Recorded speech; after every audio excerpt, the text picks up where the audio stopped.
Well, let's go to the forecast. There's a lot of celebrations, as we pointed out. How's the weather going to look? You know, not bad, especially as we get during the day. The morning might be kind of gloomy, but I think most of it's going to be gone by the time most folks wake up. You see the showers out there tonight. One more batch in eastern Tennessee. That's the actual cold front.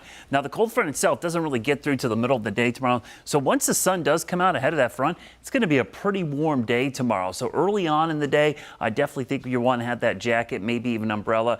Temperatures will be in the low 60s. As we get towards the middle of the day, we'll see the sun trying to break out from time to time, closer to 70, but by the afternoon, low and mid 70s, a good chance there's going to be a pretty mild afternoon, by far the warmest of the week, thanks to that west-southwest wind ahead of the cold front. Notice the rain chances will be confined to the morning hours. Now, you see the showers tonight, you know, right basically at 7 a.m., a few leftover sprinkles, but notice by noon, we start to see the sun breaking out, and by mid-afternoon to early evening, we start to see complete clearing, as we'll see some great weather for the middle of the week. Cooler conditions for Tuesday into Wednesday. But what's interesting on Wednesday, this northeast wind is going to set the stage for another one of these cold wedges. High pressure to the northeast. Notice the wedge, the orientation of these what we call isobars. These are equal lines of pressure.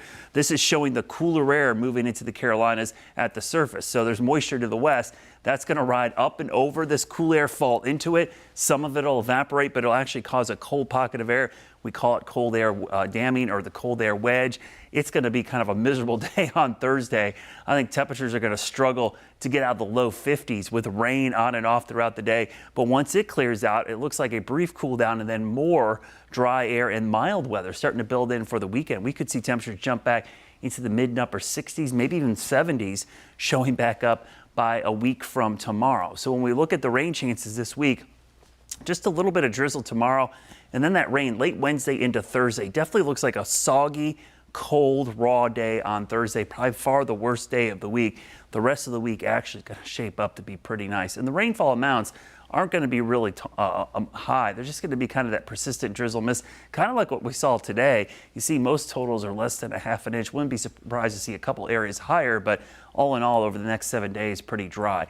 Once that cold snap in the middle of the week, it's really one day, maybe 2 days. We're going to see another warming trend by the weekend into early next week with temperatures way above average. Now, this doesn't show you how warm it is, just the probabilities of being above average, which, remember, now the average high is creeping down into the low 60s. So even mid to upper 60s technically are above average for this time of year. The average low is around 41. Your Guy Roofing 7-day forecast, look at the averages. That's tomorrow's average. By the end of the week, those will be even lower. And by the end of the month, the average high is in the upper 50s. So you see these temperatures, and while, yeah, I wouldn't call them super warm, that's still pretty significantly above average, and really no signs of a frost or freeze anytime soon, which is now getting pretty late into November here in the Charlotte area.